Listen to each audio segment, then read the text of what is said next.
Ni wazi kwamba kuna vikundi, watu wameanza kudanganywa kwamba unaweza ukajiunga katika vikundi vya siri na ukatoa kafara, labda ukamuua mama yako au ukamuua baba yako au ukafanya jambo fulani la kituko likakusababishia wewe kutajirika utajiri wa ghafla. Sasa huo ni ujinga wa Afrika na huo ni ujinga wa Tanzania wengi. Ndio maana sizungumzii wa Tanzania peke yao, nazungumzia pia hata wa Afrika, kwa sababu nimeona utaratibu huo huko maeneo ya Nigeria, huko maeneo yetu ya Tanzania, huko maeneo ya Kongo na huko maeneo ya Kenya, maeneo ya Uganda, ikiwemo pia nchi zilizo kusini mwa jangwa la Sahara. Na wakati wengine wanajua leo tuna 2026, lakini siku zote nimekuwa nikiwaambia mwaka 2006 ni mwaka wa uongo, sio kweli. Nikisema ni mwaka wa uongo sio kweli, mnagundua wazi kwamba ni mwaka wa Kristo 2026 na wote tumeuishi.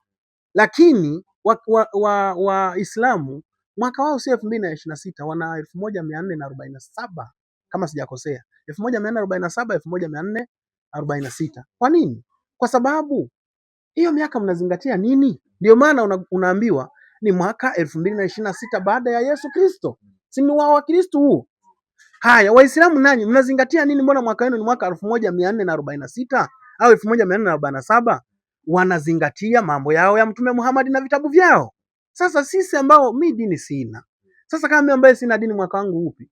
Yeye ambao mna dini mwaka. Sasa mwaka wetu sisi tunazingatia pale toka mwanzo wa kuishi, wakati Mungu alipoumba viumbe wawili. Kiumbe cha kwanza cha kike na kiumbe cha kiume kwa upande wa nyoka, kiumbe cha kwanza cha kike na kiumbe cha kiume kwa upande wa watu. Hapo ni makosa makubwa sana. Huwa kuna kipindi wanasema Mungu aliumba viumbe vyote cha kike na cha kiume, lakini kwa mtu akamuumba mwanamume tu, halafu akaona anaishiishi kwa mateso, akasema si vema mtu huyu awe peke yake, akamtengenezea msaidizi kwenye ubavu wake. Hayo ni makosa. Mungu najua wakati mwingine tunaweza tukafanya dhambi bila kujua. Ya Fande anasema wote kimya, nitakayonena hapa yatamgusa mwenye kima. Hapo ulipo, kama waipenda pepo, kwa nini uogope kifo? Unachekesha, unanipa raha, unafikiri mbinguni utakwenda kwa motokaa ama utapata zari kama Yesu alivyopaa?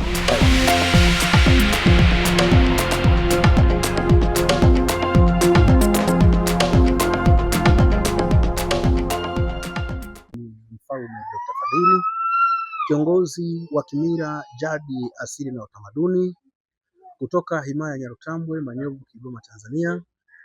Lakini pia ni katibu mkuu muungano wa falme za Afrika, United Kingdoms of Africa. Tunapokuwa katika vikao vyetu huwa tuna mazungumzo ya kuona jinsi na namna gani tunaweza tukaikomboa Afrika. Unajua, Afrika ni bahati mbaya kubwa kwamba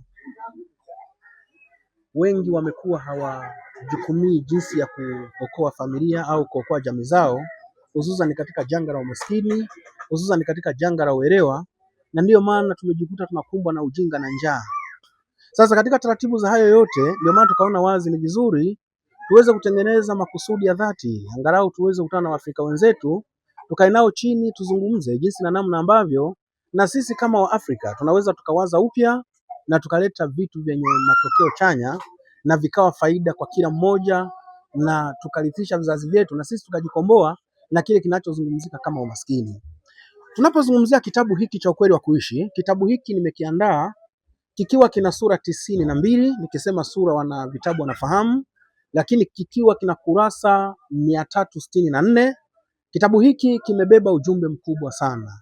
Ninapozungumzia ujumbe mkubwa sana, ni swala lilo wazi kwamba vijana wengi hususan katika hawa vijana wanaokuwa wamekuwa na utaratibu tofauti kidogo.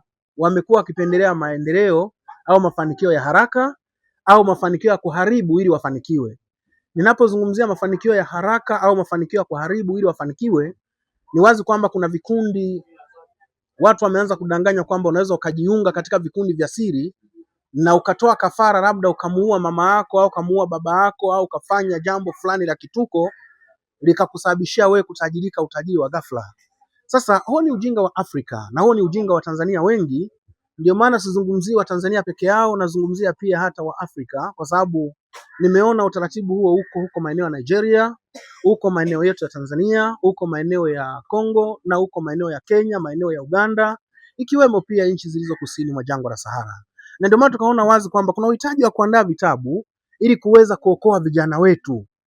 Vijana wanatakiwa waweze kuwajibika.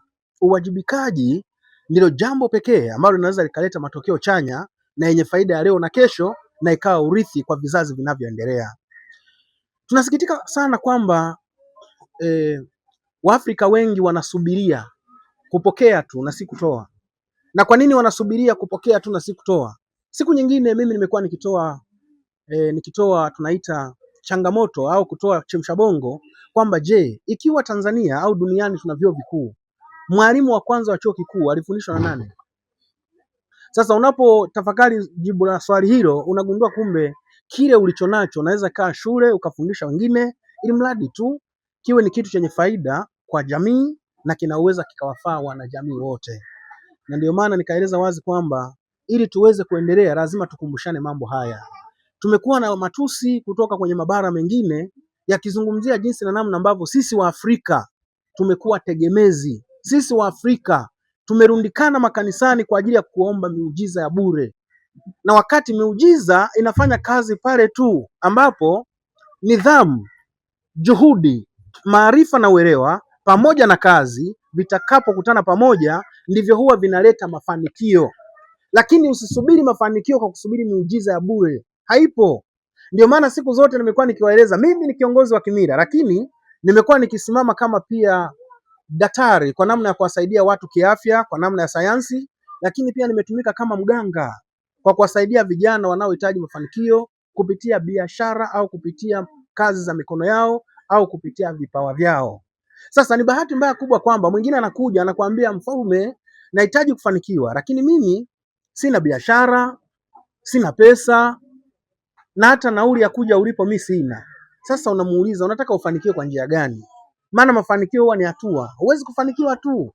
Lakini wengi wa namna hiyo nilivyojaribu kuwadodosa na kuwauliza, nilijiridhisha pasipo shaka kwamba wao walichonacho ni roho mbaya tu. Nikizungumza roho mbaya, mnaweza msinielewe sana. Roho mbaya ni ile kwamba mimi nataka nifanikiwe kumtoa kafara mamangu, nataka nifanikiwe kumtoa kafara mtoto wangu, au nataka nifanikiwe kutoa kafara ndugu yangu ili mimi nipate hela yeye afe. Si roho mbaya hiyo? Eti waandishi, hiyo si ni roho mbaya? Sasa unataka kufanikiwa kwa roho mbaya ili ufaidi nini? Ndio maana nikaeleza kwamba tumekuwa tukiwashauri, na ndio maana mimi nasema kwamba nimekutana na watu wengi sana katika masuala yangu ya tiba. Nimekutana na vijana wengi sana wakiwa na mawazo tofauti tofauti. Ndio maana nikaona wazi kwamba hapana, kuna uhitaji wa kuandikia mwongozo, kuna uhitaji wa kuandika kitabu ili kila mmoja mwenye uelewa aweze kujua maana halisi ya upambanaji na jinsi ya namna ambavyo anaweza akafanikiwa kwa juhudi zake. Jikoni ndiyo sehemu ya maabara ya awali pamoja na famasia ya familia. Inapoonekana kwamba mama anaandaa chakula kisicho na ubora, kisicho na virutubisho, kinaweza ikatengeneza mtoto asiye na ukamilifu, ama katika masuala yake ya mwili, ama katika masuala yake ya ufikiri, na ikasababisha taharuki au mazingira ya baadaye kuwa magumu katika jamii zetu. Ninapozungumzia hivyo, maana ni kubwa kwamba wakina mama ndio wakuu wanaohusika na hiyo famasisti ambao ni jiko nyumbani.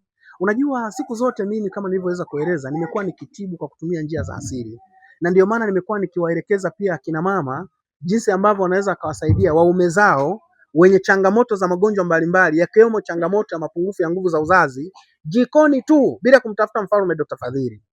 Naeleza hivyo nikiwa na maana gani?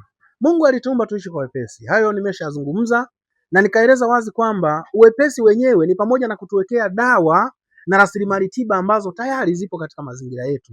Siku zote waganga na wataalamu na wazungu, niseme na wazungu kabisa, wanaotengeneza dawa za kuongeza nguvu za uzazi kwa namna ya nguvu za kiume, hawatumii mawe wala hawatumii kitu kingine. Wanatumia miti ya asili, wanatumia viungo vya chakula ili kuweza kutengeneza vitu hivyo, na wanaviuza kwa mamilioni ya shilingi.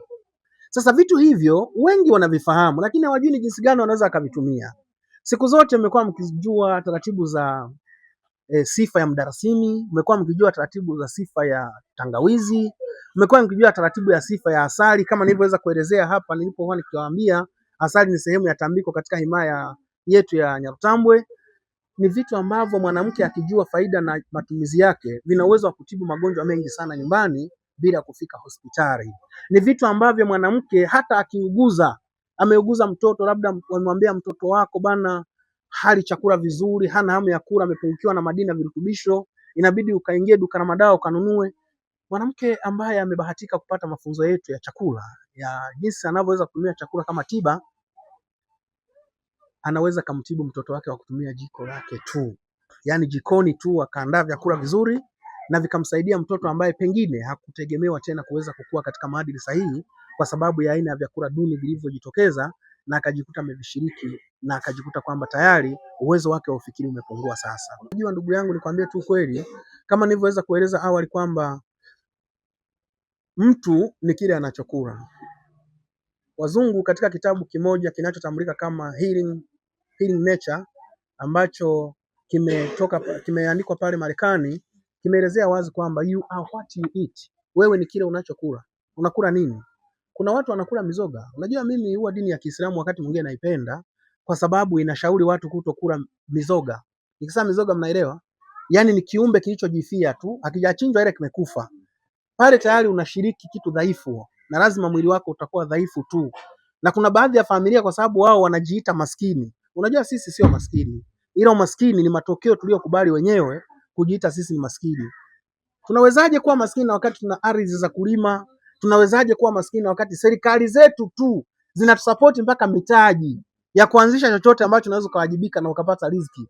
Au umekwama wapi? Sasa kwa sababu kama hizo ndio maana nikaeleza wazi kwamba katika ulaji na unywaji ndipo kunakotengenezeka ubongo. Kuna vyakula vya kutengeneza ubongo. Tulizungumzia juu ya habari ya samaki, hususan hasa samaki wanaotoka katika ziwa Tanganyika na baadhi ya samaki zinazotoka katika maji baridi, japo hata baadhi ya samaki wanaotoka katika bahari yetu ya Hindi. Wapo samaki ambao wanaongeza uwezo wa ufikiri. Kwa wanasayansi au wataalamu wenzangu watakuwa pamoja na mimi ninapozungumzia masuala ya omega 3, omega 6 na vitamin B complex. Huwezi kuipata popote kama si kwenye mambo ya vitu vinavyotokana na asili ya damu, ikiwemo vyakula vya samaki. Sasa kuna baadhi ya familia uwezo wa samaki wanao, lakini kwa kuwa hawajui muhimu wa samaki hawanunui. Kwa nini? Kwa sababu hawajui muhimu, na anajua ninaponunua labda pengine napoteza pesa, kumbe ndipo alikuwa anatengeneza afya ya familia yake. Lakini vivyo hivyo kuna utaratibu mwingi ambao unahitajika katika uchanganyaji wa vyakula. Wanasema variety, food varieties, kwamba vyakula inabidi vichanganywe ili viweze kutengeneza kitu chenye umoja kinachoweza kuingizia vitamin na madini ili mwili wako uweze kusurvive na kuishi vizuri na uweze kutenda kwa kadiri ya ukawaida wa mwili kwa kadiri ya ilivyo. Sasa kuna wengine hayo mambo hawafuatilii, wao wanakula tu. Unajua shule sio mpaka uingie darasani. Hata kukaa na jamii ukazungumza na jamii ukafahamu kipi sahihi kipi sio sahihi, vinakutosha wewe kuweza kujua ni jinsi namna gani unaweza kuisaidia familia yako na familia yako ikaishi katika ustawi ambao umewajengenezea mwili na afya na umewapatia urithi wa tabia. Nitatoa mfano kidogo katika magonjwa yasiyo ya kuambukiza. Magonjwa yasiyo ya kuambukiza. Wataalamu wote duniani wamekaa pamoja wakakubaliana kwamba ni magonjwa ya tabia. Ni magonjwa ya tabia. Ninapozungumzia ni magonjwa ya tabia, maana ni ipi? Maana ni kwamba ni magonjwa yasiyo ya kuambukizwa. Sasa yanatoka wapi? Ninapozungumza hivyo ninazungumzia kisukari, ninazungumzia pressure, ninazungumzia pumu, ninazungumzia magonjwa kama sickle cell, ninazungumzia magonjwa kama hernia. Ni magonjwa ambayo sio magonjwa ya kuambukizwa. Lakini kwa nini wataalamu duniani wamekaa chini wakakubaliana kwamba ni magonjwa ya tabia? Wamekubaliana hivyo ni magonjwa ya tabia kwa sababu ni magonjwa ambayo unaweza ukawa urithi wa tabia kutoka kwenye jiko la mama yako. Hapa sasa tunarudi kwa wanamama kwamba mwanamke inatakiwa ndiye alaumiwe kwa yote. Inapotokea kwamba kuna magonjwa yanaendelea kwenye familia, jiko tumesema ndio sehemu ya duka la dawa la kwanza kwa kila mtu. Sasa inapotokea kwamba imefika hatua kwamba mama hakuzingatia katika masuala ya ulaji na unywaji, katika masuala ya uandaaji wa vyakula, ndipo hapo kunajitokeza changamoto zinazoenda kusababisha tunapata changamoto ya magonjwa ya tabia. Tabia kivipi? Mfano, nilipata kutoa mifano mingi tu katika masuala ya ugonjwa wa kisukari. Ugonjwa wa kisukari huwa unasababishwa na kitu wanaita thiamine. Thiamine ni kirutubisho kinachotokana na mmea wa chai. Sasa ni pale tu ambapo mmea wa chai utakuwa umezidi katika mwili, ndipo unaenda kutengeneza zile insulin na Langerhans zinazohusika katika masuala ya kongosho. Kongosho inashindwa kutambua sukari zinazoingia na kutoka, ndipo insulin yako inaanza kushindwa kufanya kazi vizuri. Sasa katika hatua hiyo Thiene imepatikana katika mmea gani? Mmea wa chai. Sasa unakuta kuna familia, mama hawezi kulala bila kunywa chai, amemsababishia mtoto pia hawezi kulala bila kunywa chai. Hata kama walikunywa chai asubuhi, anatamani hata usiku baadaye tena anywe chai, na mchana anapendelea anywe chai, na anatumia mmea wa chai ambao tumebaini una kirutubisho gani? Cha thiene, ambacho ndicho kinasababisha changamoto ya kisukari. Sasa ikiwa mtoto amerithi tabia hiyo na yeye akapata kisukari, tunasema ni ugonjwa wa kurithi. Urithi wa aina gani? Ni urithi wa tabia. Kuna magonjwa mengine kama ugonjwa wa pneumonia.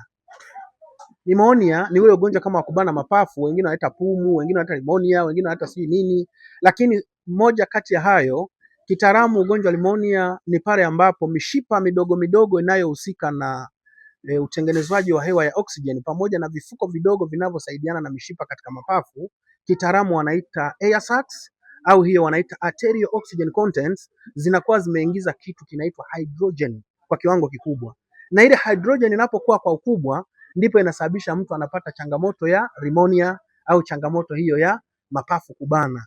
Sasa magonjwa yale wakati mwingine huwa hayasababishwi na viini hai katika damu, hayasababishwi na viini hai katika mfumo labda wa fluidi za kwenye mapafu, isipokuwa inatokea pale ambapo mwili unakuwa umeadapti kitu tofauti ambacho kinaenda kuathiri mfumo wa mapafu hayo. Sasa tulifuatilia tukagundua kwamba wengi wanapata shida hizo kwa sababu wanapenda AC. Anapoenda kulala na washa AC mpaka asubuhi. Lakini wengine wako vijijini, maana mnaweza mkasema Mfaume, wengine wanapata matatizo hayo wako vijijini. Lakini ukifuatilia wengi wanaopatwa na changamoto hizo ni wale ambao wanakaa karibu na kando kando ya mito mikubwa. Na kwa kuwa wanakaa karibu na kando kando ya mito mikubwa, ndipo hapo unakuta kwamba anapata ile tunaita kiyoyozi. Kwa wale ambao wamekaa karibu na mito, inafika tu ukikaribia mto mpaka mikono inaogopa, unaficha mfukoni ili uweze kutembea. Sasa kile kiyoyozi kikiingia kwenye mapafu kinaweza kusababisha hayo maradhi ya pneumonia. Kwa hiyo kwa namna moja au nyingine, nayo ni magonjwa ya tabia. Kwa nini ukae karibu na mito tu na unajua afya yako sio yenye uhakika wa kukaa karibu na mito? Kwa hiyo hayo yote ni moja ya sehemu ya magonjwa ya tabia. Namaanisha hivi, ukifuatilia katika jamii nyingi, watoto wengi sasa hivi wamepoteza maadili. Ukiangalia hususan katika miji inayoendelea ikiwemo mji wetu wa jiji la Dar es Salaam, utagundua wazi kuna baadhi ya watoto wa kike wanapenda wawe wanaume na wanavaa kabisa mavazi ya kiume, na wakati mwingine yani wana behave kama wanaume kabisa, hali ya kuwa ni wanawake na wanajijua ni wanawake. Na ni bahati mbaya kubwa kwamba mpaka na wao wanatamani waoe. Sasa lakini pia hata watoto wa kiume wapo ambao wanatamani wawe wa kike na wanatamani mpaka waolewe. Unajua hiki kitu ni kitu cha ajabu sana, lakini itoshe kueleza wazi kwamba mmomonyoko huu wa maadili unaanziaga nyumbani. Ninaposema hivyo, fuatilia watu wote wa namna hiyo.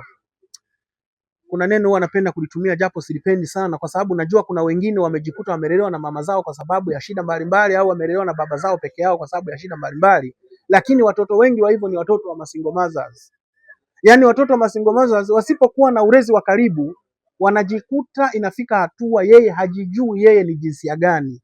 Na ndio maana kuta mwanamke anatamani aoe, unakuta mwanamume anatamani aolewe, na ni vitu mnaviona. Lakini hayo yote ni mambo yanayotokana na mmomonyoko wa maadili, na mmomonyoko wa maadili unaweza kuanzia katika vyakula. Endapo kama ubongo wako hakuweza kupata baadhi ya virutubisho, sehemu yako ya maamuzi katika mifumo ya kichwa tunaita phantom head, na hizo endorphins zinasababisha kwamba maamuzi yako yanachelewa na uwezo wako wa kujitambua kuwa mdogo, inakusababishia wewe unaweza kujikuta umefanya jambo unajuta baada ya kutenda, kama wanavyosema majuto ni mjukuu.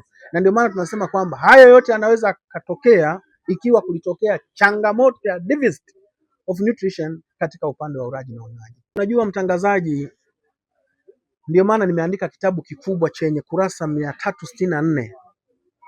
Unajua tunapozungumza pombe, watu wengi hawajuagi pombe.